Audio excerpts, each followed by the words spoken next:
Okay, I think we're good now. Yeah, all right, great. Okay. I was signing into my wrong account. Can you believe it? I can believe it. So good morning. Good morning. We're going to start this all over again. Hi, it's Sunday morning. I'm so happy to be here on Banter with Beth. I'm thrilled that you guys are going to tune in with us because I'm really excited to introduce you to my friend Philipp Dinkelaker, who helped me do a lot of research for Would You Hide Me when it was still called Voreen. So let me see if I can bring Philipp on. Hang on here. I want all you guys to please go visit bethlane.com or wouldyouhideme.com. Here we go. And now I'm going to say, yeah. All right, we're waiting for Philipp. So Philipp is a groovy cat. Philipp is an historian based in Berlin. I met him last year when I was filming in Germany, and we were there for 3 weeks. And I met Philipp really, I think, in the first week of filming. He did an extraordinary job of helping us do some research that was really integral to how we created our roadmap of where we were going and how we were going to proceed and move forward. And Philipp he has spent his career, this is what he is doing in terms of Holocaust research. He was an EHRI fellow, EHRI fellow, which is this amazing portal for Holocaust research. And good morning. And you can check out the EHRI link on our website, bethlane.com or wouldyouhideme.com. And you can check out the EHRI portal, which is this extraordinary website. Oh, it says you're unable to join. Okay, try again, Philipp, or you might have to go off your Wi-Fi and just go onto your data. But try again. But I'm so glad to know that you're there. So that's a really good sign. Oh, good, there you are. Okay, I think you've joined. Now I can wave at you. Okay, great. Here we go. Go live with Philipp. I'm so excited. I haven't seen him in over a year. This is really cool. This is a fun reunion. And there you are. I see your table. Yeah. Hi, greetings. How are you doing? There you are. Hey. Hey. Nice to see you. Nice to see you too. It's been just over a year, hasn't it? Yeah, I was just wondering, when was it? Because since the COVID pandemic, my time frames are so off. Yeah. Just remember it was cold outside. It was. We were in, well, I know this because our house flooded. We were in Berlin in September and then into October, but the time that you and I got to spend with the film crew was, I think, either the 3rd or 4th week of September. Yeah, okay. So it's really good to see you. This is a fun reunion. This is a fun way to have, a catch up and all that. Where are you living right now? I'm living still at the same place I was living before. It's in the north of Berlin. It's actually quite close where your hotel was. So it's in the district of Wedding. And I'm still here. I mean, I basically don't go out except for sometimes I go into my office like all of us at the moment. Yeah, so I got quite familiar with my own flat. Right. Yeah, no, COVID has definitely put a damper on everything. There's no question about it. It's a sad state that we're all in, and I just hope that everybody in your family is healthy and well, and that you stay healthy and well, and together we'll just all get through this, right? Yeah, we have to. I mean, we have to. I mean, there's some members of my family contracted COVID, and but as so far, my grandfather sadly died a couple of months ago, but I mean, he was 95, so no one knows. And but that's, we expected it more or less.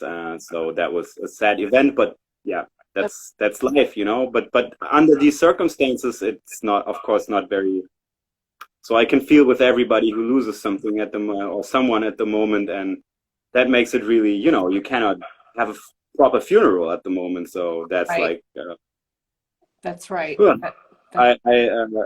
As we say in Germany, you klopf on Holz. We knock on wood as a lucky sign that everybody else stays healthy, and Absolutely. Well, I think so much about You know, at first this morning, I tuned into the wrong account.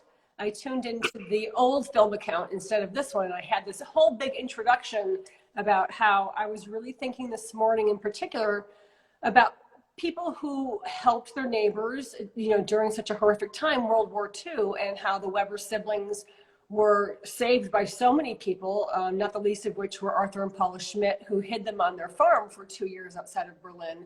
But today, I'm thinking so much about all the frontline workers who are helping Yeah. so many people and putting their own lives at risk, putting their families and their loved ones' lives at risks by going into the hospital or the nursing home or any kind of triage unit to help people that are suffering from this horrible, horrible virus. You know, it's staggering, and I'm very sorry for your loss.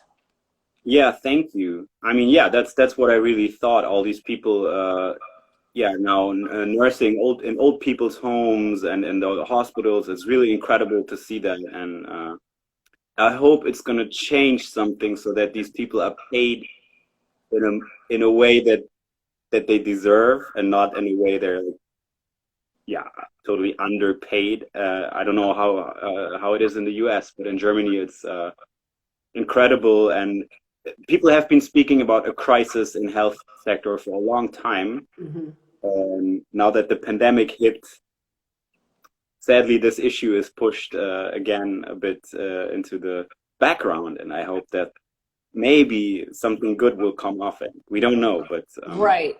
Hopefully something. Yeah. Hopefully something. You know, it's something that when we think about how we honor those that we've lost, and the inability to honor them the way we want to. My family, we just lost my aunt, and Yeah. she was very ill, but she did ultimately die of COVID. And so who knows? Was it the emphysema or was it the COVID? I mean, it's, you know, whose guess is it? But that we all wound up having a memorial together on Zoom. And is that how we honor those that we've lost? And when we think about the Holocaust and how many people were lost and no one was there to say a blessing for them, to say Kaddish, you know, it's the parallels, although radically different, it's kind of striking what's happening and how we're all coping and dealing. How did your family cope with your grandfather's memorial or funeral? It was actually the most funny memorial service I was ever on. I dread these events. I hate graveyards. You know, I'm how do you say? I'm an atheist, so I rarely go to church. But it was a very good event because a friend of ours did the service and he did a very good job. I gave a speech. My brother read an article he wrote about my grandfather. My brother is a sports journalist, so he watched soccer with my grandfather a couple of years ago, and he wrote like an hilarious article, and everybody who's there was like really laughing. So it was actually a funny event. And my cousin, she had the great idea to have a drink at the grave because we didn't want people to stay around because we were actually not allowed with that many people on the graveyard. So we just saluted my granddad and then went home. And that was very funny, like, because it was super cold. The drink was so cold, everybody was freezing. Oh my gosh! Wow. Actually fun. And I think my grandfather, he hated sad events too. So we had a chance as a family to somehow come together, Nice. even if you dinner. So I wouldn't compare it too much with like a wartime or Holocaust event. But actually, I thought about this a lot too. That we cannot really come together and people have no place. You know, we're not your. How do you say? Everybody is on his own in a way, and that's. I think that's something that rings true with wartime events. So you hear a lot about people losing their relatives, and it's so many that you cannot count anymore. And that's something that strikes, that resembles what the wartime as well, in a way, yeah, just as you said. So Yeah. Yeah, the numbers are staggering. Well, I'd like to talk about the work that you're doing, and I was just letting our viewers know before you came on that you and I met in Berlin, and it's fun how we met. I was out in Berlin where we were Yeah. filming, and your mom saw we were staying in the same hotel, and she saw that I was filming something, and she just asked, "Hey, what are you filming?" And I explained it to her, and she said, "Well, you've got to meet my son." And the next thing we know, we get to meet you in Berlin, and you were quite integral in helping us forge our map around the city of Berlin. Because we were just looking at all these old maps and new maps and trying to figure out, okay, where, all the street names have changed, and where's this location and where's that location. And thank goodness for you, because you really put us in the right direction. And we were able to go to some of the locations that my family had gone to when they lived in Berlin in the 30s and 40s. Yeah, that's these coincidences that sometimes happen in life. I'm really grateful that my mom is my mom. That's really her. Right. She would chat up everybody and draw the connections. That's what she's really good at, and that actually resembles a lot of my work because I'm doing a PhD project but I'm also freelancing as a historian, and I do actually do exactly what you say. I help people track their family stories. I've been doing this for a while, and it has evolved more or less from chance meetings. I was doing interviews with Holocaust survivors, and then I tried out to find more about what they said, before and after the war, and that's how I got into that. So I do these research things for either people who try to track down their parents or their grandparents or their family members, especially in Germany during the war or before the war, even afterwards. I mean, the story doesn't end in May 1945. And apart from that, I'm writing a PhD on how German Jewish survivors dealt with alleged Jewish collaboration. So people that accused each other after the war of being a Mm. traitor. So I'm dealing a lot with the topics your family history is about, because in hiding, people were caught and they were tortured. So they gave away names and hiding places, and unfortunately, that led to a lot of conflicts after the war. And I'm trying to figure out what that's about. Right. And also the German, there were not only the Nuremberg trials, there were actually a lot of trials against alleged Jewish Holocaust perpetrators after the war, which is a fascinating but also a terrible topic. Yes, right, right. You mentioned when we were emailing back and forth to each other that you're also working on a few other films right now. Is that right? Yeah, yeah. Can you tell Actually, us there's about those? hmm? Can you tell us about those?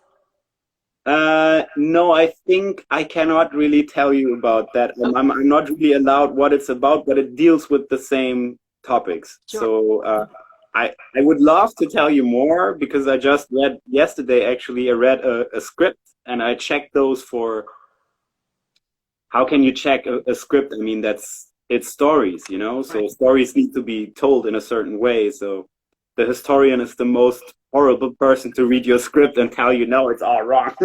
Right. But I'd really love to tell more about it, but I think I'm not allowed yet. Gotcha. Yeah. No. But it's about people in hiding. So it's the same topic again. It's about people in hiding and young people, and how they cope with the fact that they're actually teenagers and Mhm. they want to live. They want to live. And yeah, tell a teenager to stay inside during the COVID pandemic, they won't, because they're teenagers. They want to live. They want to kiss. They want to have fun. They want to dance. And so that's what the movie is about. And that's kind of refreshing. Yes. Right. Yeah. It's a new perspective, I think. Yeah. Yeah. Well, I think the more we have different points of view, the more Holocaust awareness that will bring to a future generation. I know that in Germany, teaching Holocaust history is compulsory. However, in the United States, it's not. And that's about to change, thank goodness, due to a representative in New York, Carolyn Maloney, who wrote a bill called the Never Forget Bill. And right now, I think about 13, I need to get my numbers straight, and shame on me for not having them. But about 13 of our 50 states do teach Holocaust history in public schools.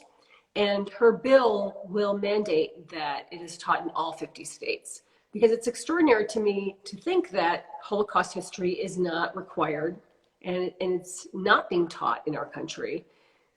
Students, future generations are treating it as if it were, centuries and centuries ago.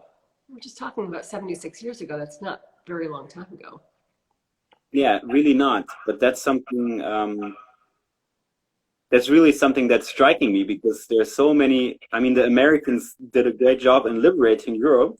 So without the US Army and the efforts of the whole American society, the Holocaust would have succeeded. Yeah. Yes. And so on the one hand, we have this great accomplishment in history. And on the other hand, you tell me something like that, which is very hard to believe for me, because all the movies and many of the international remembrance activities are also like coming from the US, or at least they're US influenced. And so that's a very weird relationship between these two factors. Yeah. Yes, I agree. Yeah, it's compulsory in German schools, and many of my friends are teachers, and I think they are great teachers.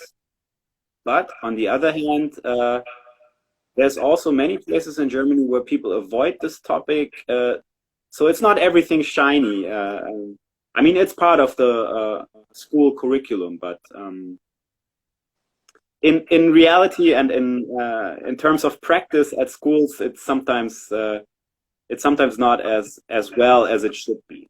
So we have the same problem, I think. Mm-hmm. It's long ago, and young people cannot connect to it. So that's why I'm so glad that you are making this movie, because I think it's really, from what I've seen on the social media, it's really something that people can connect to. You had this great thing on Facebook where you want to sit down at the bus station and you spot the swastika and that's something that happens to me on a daily basis, and I don't even see it anymore. I just bump a sticker on it, Yeah.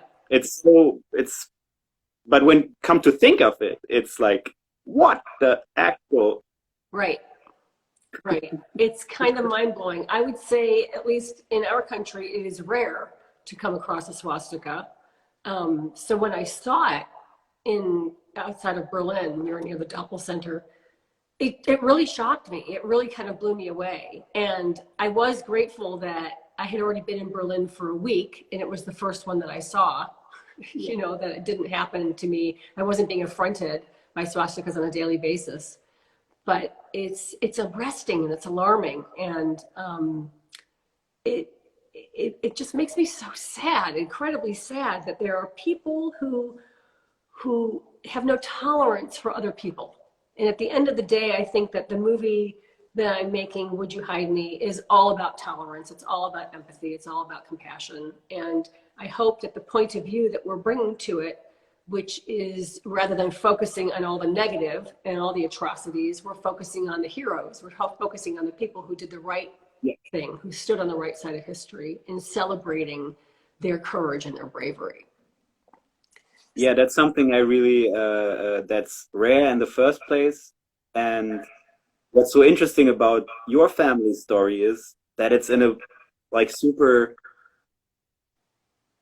I mean, that's the arrogance of a city dweller, but it's really on the countryside. I've never heard about this place before in my life, and it's probably half an hour with the train from where I live. Right. And thanks to you guys coming from the US, I now know about this small place, and I guess many stories are lost. Yeah, and it was a tiny minority who helped us. It was a tiny minority, but it was there.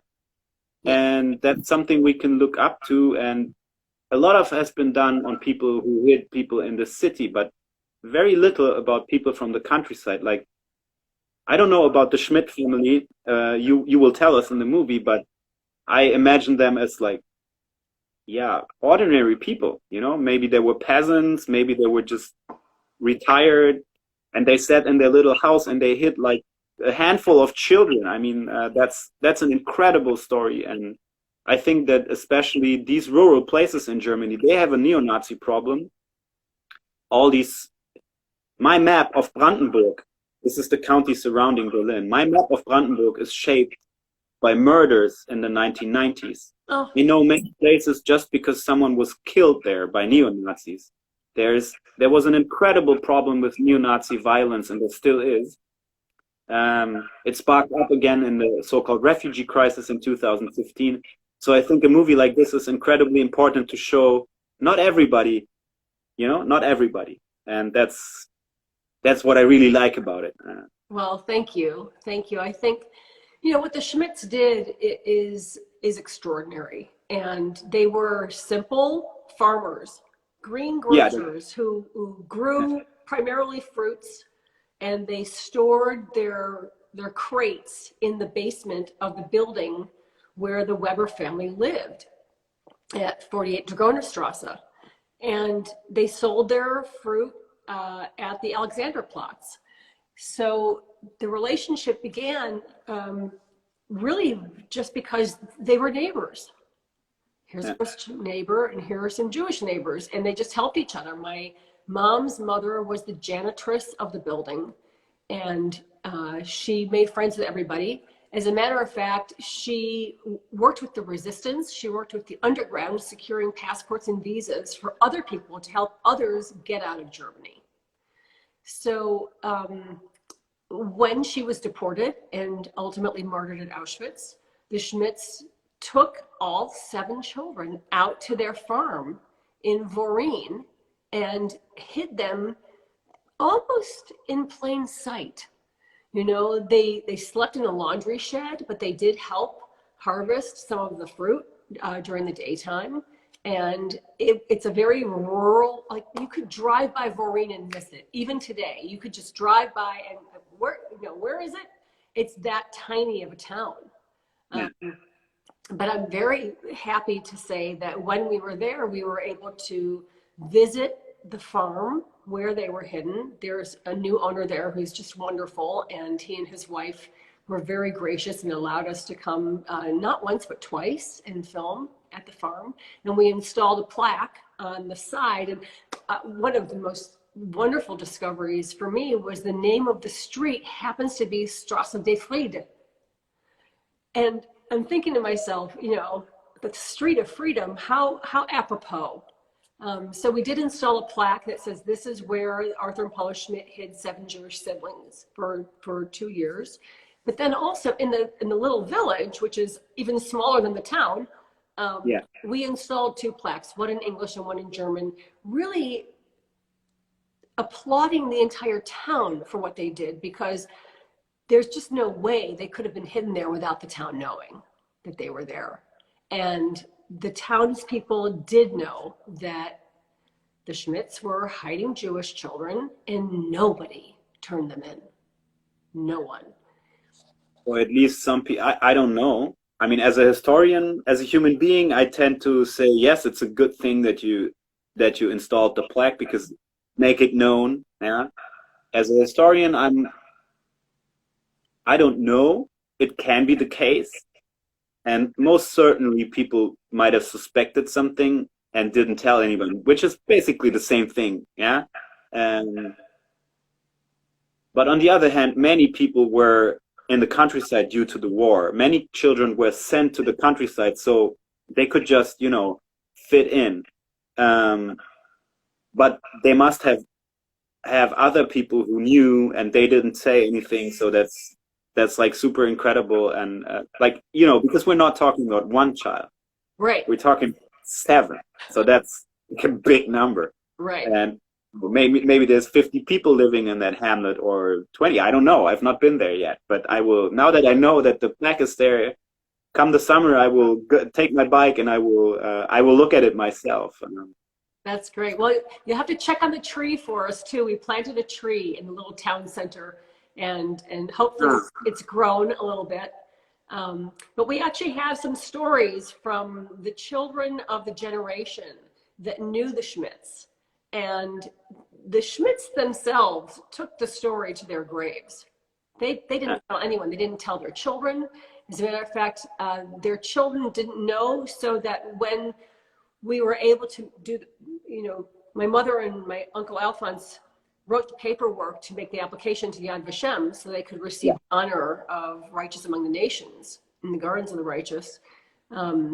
The the honor doesn't go to my family. The honor goes to the Schmidt family. So you have to find some offspring of the Schmidt family. And when they did find a relative, the relative had absolutely no idea whatsoever that the grandparents did this extraordinary act. We know that the mayor of the town, who was a member of the Nazi Party, used to bring foodstuffs to the children so they would have something to eat. And, I think that to me is amazing. He unfortunately was murdered by the Red Army when the Red Army came through. Why? Because he was a Nazi, so he was murdered. And but when we went to visit in the town of Voreen, I got to meet the grandson of the mayor. Wow. So, yeah. And so our filming, amazing things like that kept happening. Meeting you, meeting the grandson. I mean, things like that kept happening and happening. So it was honestly the most exciting film shoot I've ever been on in my life. And it's something that gives me great pride. And I look forward to, oh my gosh, finishing the film. We're in post-production right now. We're still editing. We should have a rough cut by the end of January. And then hopefully a final cut sometime in and around April or May, which I know is fast and furious, but we're trying to have a premiere on May 20th, 2021, which will be the 76th anniversary of the siblings emigrating to America. That would have been my next question. In what stage is the production? You told, where would that screening be? Would it be online or in theaters in the US or just we don't know. First of all, we have an extraordinary amount of money to raise in order for us to get from January 1st to May. So if we don't raise the money, we won't be on our time schedule. So please go to bethlane.com or wouldyohideme.com and hit the donate button, everybody. We are willing to take anything, small, big, large, teeny, anything helps. But you have to have a goal, you have to have a deadline. And so we've chosen May 20th as our goal, as our deadline. But because of COVID, we have no idea if it will be virtual. I know that the Berlinale was just canceled, and it was just right. And who knows when we'll all be able to gather in the theater together again. Absolutely no idea. Yeah, that's the terrible insecurity we have with all these projects like that. But I'm really looking forward to that being financed, and I will postpone it to not postpone it. I will push it as far as I can, as far as wide and thank you. Everybody know, because I think it really deserves broad attention. Yeah, but we don't know. I mean, maybe everything will happen half a year later, but that's very good to hear that you're actually in the process of bringing it all together, and I'm super thrilled to see more. I mean, that's the great thing about social media. You can you can feed the fans with small snippets, and so I'm really looking forward to see more of it. I really like what I saw so far, and it's an absolutely fascinating story. It's all these little details, and to see it in a movie, not as the final result of you didn't send like 20 people all over the world and some archives, and then you show some old piece of paper, but you actually meet people, and the film shows you discovering this story, and that I think that's worthwhile, and that's what people can connect to. And I think many people are just beginning to dig into that stories, even though it's more than 70 years ago. There are so many people who don't know, including me. I just started finding out about my family, and that's the perpetrator side, you know. And I'm a professional historian. I shied away from it for 10 years at least because it's kind of hurtful. Mm-hmm. I think that's what many people can relate to make that journey, and it's not always nice. And Right. that's why I think the movie is super important. Yeah. Yeah, I think the cinematic art form is something that people can relate to, they can enjoy it. You know, we have over 200 hours of footage and there's no way we can stuff it all into 90 minutes. So that's why we start to make these little mini docs, these little 60-second documentaries like the one you referred to before where I see the swastika on the bus, at the bus station. And so we have a whole series of those. As a matter of fact, we're dropping another one this week. So we'll have, I think, our 7th installation of our 60-second doc series. So I'm really grateful that you took the time to watch it, and thank you. We want to get the word out there. We want to get it back, the story back to Germany too. I mean, this is a German story, and this is something that I hope the German people will embrace and feel good about, because it's, if it weren't for Arthur and Paula Schmidt, I wouldn't be here on Instagram Live talking to you today. There's no question about it. Yeah, that's the thing we have to remember, right? That's so many people by now are on the world because of events like that, yeah, and that's something that really fascinates me. I have a friend whose family was spread out all over the world throughout the Holocaust, and siblings couldn't meet for decades because one of them was in Eastern Germany and he was an Eastern German communist. He was not allowed to meet his siblings in the West, and they started doing family reunions about the time your family did reunions too, like in the late 80s. And I was allowed to go on their annual family conference, which was in Berlin a couple of years ago, and it was incredible to see like people from Argentina, from Russia, from Israel, from the US, from Germany, East and West, and so on and so forth. And it's maybe they only started finding out in the 80s, So it's now it's the sons and daughters, and it's the granddaughters and grandsons who find out, or even the great grandchildren. Yes. And that shows to me. I mean, this might have been 70 years ago, but it still matters to us in a way. And that's why it's so dense and so intense. And right. I mean, we crave connection. We crave community. And I think that's certainly what this is proving to me, especially now with the virus. We miss each other so much. I mean, last night I just missed my mom so much. This is the longest I think I've ever gone without seeing my mom and my dad. It's just crazy. It's crazy. But, we have so much more to talk about, and Instagram only lets us have a finite period of time. So how about this? Can we do this again? Will you be my guest again so we can pick up where we left off? Anytime. I mean, I'm at home basically 24/7. So yeah, it's a great time on Sunday. But for you, it's like in the morning, right? Yeah. Right after. It's 10 o'clock in the morning in California. Yeah. Nice, super beautiful California sun. Yeah, you see here it's now like dark. But yeah, we can do it anytime. We can continue, and I'm super excited to see more of your 60 seconds sneak peeks. And yeah, just give me you know how to find me. Thank you so much. And when we meet again, I want to hear more about the research that you're doing, the things that you are allowed to talk about. I want to talk about the Erie portal and just, so many incredible things that you're doing, and how grateful I am that you are doing what you're doing, because we wouldn't be able to do what we're doing if you weren't doing what you're doing. It's likewise. Yeah. Good. Well, Philip, a very, very happy holiday to you. And to happy birthday. Thank you. Thank you. Have a wonderful, happy Hanukkah, Merry Christmas, Happy New Year.